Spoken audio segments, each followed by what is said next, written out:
matter of a document. And we opened our passage yesterday. We don't need to look into that on Esther. Esther chapter 3, verse 1. So it is being used in the ancient time. They used seal. And number 2 is to mark of ownership.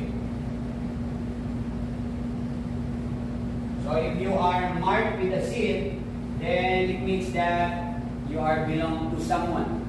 And without the Holy Spirit into a believer's life, a believer's heart, then they would not be called as belong to the Lord. So we would like to see that in 2 Corinthians chapter 9, verse 2.